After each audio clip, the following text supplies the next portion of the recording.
ہمارے پروگرام کا نام ہے پارلیمنٹ سے پاکستان۔ آج ہمارے پروگرام کا موضوع ہے کشمیر۔ کشمیر کے گلشن میں کیا کام تمہارا ہے؟ کشمیر کے گلشن میں کیا کام تمہارا ہے؟ اے نازیو ہٹ جاؤ، کشمیر ہمارا ہے۔ انسانیت پہ مر مٹنا یہ شان ہماری ہے، انسانیت پہ مر مٹنا یہ شان ہماری ہے۔ اے نازیو بتلاؤ کیا شان تمہاری ہے۔ ناظرین، اتنا بڑا موضوع ہے، اس کے اوپر بات کرنے کے لیے آج میرے ساتھ پرائم منسٹر، وزیر اعظم سردار عتیق خان صاحب موجود ہیں۔ السلام علیکم سر۔ سر کیا حال ہے سر؟ ٹھیک ہے؟ اللہ کا ٹھیک ہے الحمدللہ سر، اللہ کا بڑا شکر ہے، اللہ کا بڑا احسان ہے۔ سر میرا سب سے پہلا سوال آپ سے یہ ہے کہ مقبوضہ کشمیر کے اندر بھارتی حکومت نے بی جے پی کے کارکنوں، سرکاری ملازموں اور قاتل بھارتی افواج کو ڈومیسائل جاری کر دیے ہیں، جس کے ذریعے سے وہ وہاں پہ زمین جو ہے وہ بھی خرید سکتے ہیں، وہاں پہ سرکاری ملازمت میں بھی شمولیت اختیار کر سکتے ہیں اور وہ کاروبار بھی کر سکتے ہیں۔ آپ اس اقدام کے اوپر کیا کہیں گے سر؟ دیکھیے، ہندوستان کے جو کشمیر کے اندر اقدامات ہیں، وہ اگر آپ ان کو جائزہ لیں تو 70 سال سے مسلسل اس غاصبانہ قبضے کو تقویت دینے کے لیے، مستحکم کرنے کے لیے انہوں نے مختلف حربے استعمال کیے ہیں۔ کبھی اقتصادی حربہ، کبھی انتظامی حربہ، کبھی سیاسی حربہ، کبھی انسانی حقوق کی پامالی کا حربہ، کبھی فوجی ایکشن کا حربہ، کبھی پولیس کے ایکشن کا حربہ۔ لیکن وقت کے ساتھ ساتھ آپ دیکھتے ہیں کہ تمام حربے ناکام ہوئے، اور آج ہندوستان نے 5 اگست 2019 سے لے کے اس وقت تک 1 سال ہونے والا ہے، آج دنیا کی ہائیسٹ ملٹری کنسنٹریشن ہے، 10 لاکھ سے زیادہ فوجی ہیں، اور پچھلے 2 ہفتوں میں 33,000 انہوں نے RSS کے تازہ دم نوجوان بھی وہاں نسلی اور گروہی فسادات کے لیے بھجوا دیے ہیں۔ تو یہ جو کشمیر کا سلسلہ ہے، اس کو آپ اسی تسلسل میں دیکھیں، اسی تناظر میں دیکھیں کہ ہندوستان میں داخلی طور پہ، خارجی طور پہ، علاقائی طور پہ، عالمی طور پہ، ہر سطح پر کشمیر کے معاملے میں ایسی بددیانتی کا مظاہرہ کیا ہے، اور ایسی وعدہ خلافی کا مظاہرہ کیا ہے، اور ایسی بے انصافی کا مظاہرہ کیا ہے، ایسے ظلم و بربریت کا مظاہرہ کیا ہے کہ جس دنیا میں کوئی مثال نہیں ملتی۔ تو یہ جو جن اقدامات کا آپ نے ذکر کیا ہے، یہ اقدامات انتہائی قابل مذمت ہیں، اور قابل تشویش بھی ہیں، اور قابل نفرت بھی ہیں، اور میرا یقین ہے کہ ان اقدامات کو زیادہ دیر تک، صرف اسی وقت تک ان اقدامات کو، یہ اقدامات وجود میں رہیں گے جب تک وہاں فوج کا قبضہ موجود ہے۔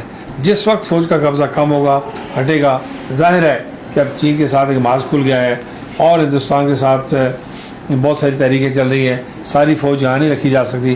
جو ہی فوج میں کمی ہوگی، آپ دیکھیں گے کہ یہ سارے اقدامات ہوا میں تحریر ہو جائیں گے۔ آج اگر ایک فوجی وہاں قیام نہیں کر سکتا، تو کیا ہندوستان سے ایک ہندو آ کے اپنے بچوں کو وہاں ٹھہرائے گا، آباد کرے گا؟ کیا ایک شوگر مل لگائے گا، وہاں کام کرے گا؟ چاول کی مل لگائے گا، زعفران کی فیکٹری لگائے گا؟ کیا کرے گا؟ وہ سوال ہی پیدا ہوتا ہے۔ تو کشمیر میں باہر سے آباد کاری کا تصور، جو آبادی کا تعصب بگاڑنے کی بات ہے، اور یہ جو سلسلہ یہ اس کو اپنے انجام کو پہنچنا ہے انشاءاللہ۔ سر بھارت چین کے ساتھ بھی پنگا کر رہا ہے، اس کے بعد تبت کے ساتھ بھی، اس کے بعد نیپال کے ساتھ بھی، اس کے بعد بنگلہ دیش کے ساتھ بھی، پاکستان کے ساتھ بھی۔ سر یہ بھارت ایسی جھڑپیں کرتا کیوں ہے سر؟ اس لیے کہ جو ہندو مذہب کی کتابیں ہیں، ان میں توسیع پسندی ان کے مذہبی عقائد کا حصہ ہے، اور مراکش سے جاپان تک یہ سارا علاقہ وہ اپنی سلطنت کا حصہ سمجھتے ہیں، اور اس توسیع پسندی کو وہ کسی نہ کسی شکل میں جاری رکھے ہوئے ہیں۔ لیکن ابھی جن ریاستوں کا آپ نے ذکر کیا، جن علاقوں کا آپ نے ذکر کیا، یہ سارے علاقے ہندوستان کے خلاف اٹھ کھڑے ہوئے ہیں۔ آپ دیکھیں گے تبت پر بھی اس کو کتنی مزاحمت ہے، سکم میں کیا ہے، بھوٹان میں کیا ہے، آسام میں کیا ہے، نیپال میں کیا ہے۔ چھوٹی چھوٹی ریاستیں ہیں، لیکن انہوں نے ہندوستان کا 300-400 کلومیٹر علاقہ اپنے ساتھ شامل کر کے اپنا نیا نقشہ جاری کر دیا ہے۔ چین نے اور دنیا کے کئی ملکوں نے اس نقشے کو قبول کر لیا ہے۔ تو ہندوستان جو ہے بنگلہ دیش کے ساتھ تجارتی تعلقات میں وسعت پذیر ہو رہی ہے۔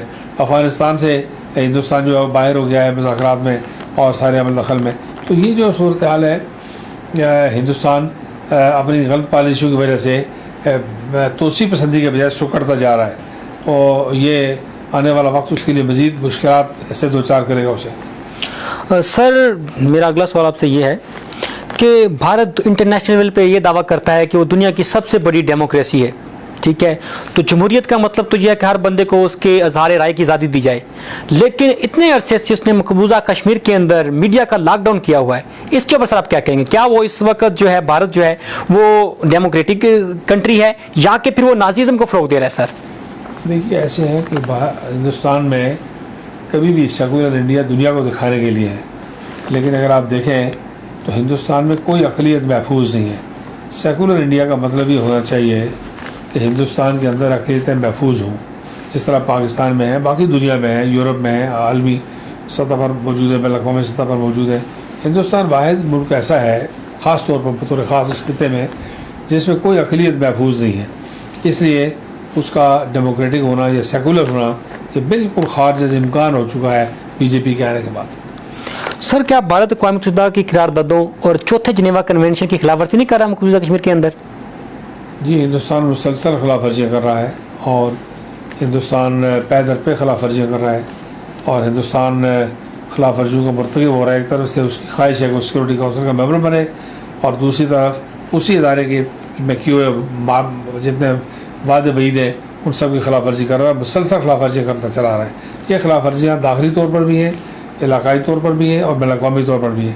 یہ تمام سرحدی معاہدے، علاقائی معاہدے، دو طرفہ معاہدے، سب کی خلاف ورزیاں کرتا چلا جا رہا ہے۔ سر اس وقت آپ حکومت پاکستان، عالمی برادری اور یو این سیکورٹی کونسل سے کیا مطالبہ کرتے ہیں؟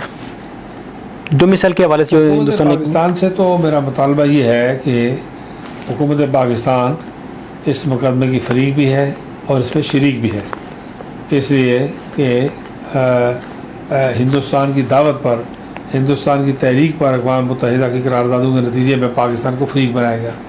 یہ ہندوستان نے دعوت دی کہ پاکستان کو فریق بنایا جائے، اور عالمی برادری نے اسے تسلیم کیا۔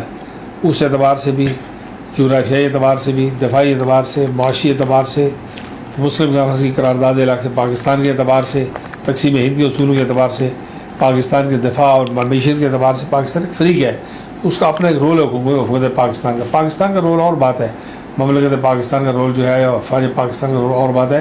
حکومت کی بات ہم کرتے ہیں کہ حکومت پاکستان کو چاہیے کہ وہ اپنی ذمہ داری کے مطابق اقدامات کرے۔ عالمی برادری کو یہ دیکھنا ہے کہ عالمی برادری اس خطے میں امن دیکھنا چاہتی ہے، جنگ دیکھنا چاہتی ہے۔ اگر تو وہ جنگ دیکھنا چاہتی ہے تو پھر ساری دنیا تباہی کے لیے تیار رہے، تیسری عالمی جنگ چھڑ سکتی ہے۔ لیکن ہم جانتے ہیں کہ وہ امن چاہتے ہیں۔ اگر امن چاہتے ہیں تو پھر مسئلہ کشمیر کا پرامن حل چاہیے۔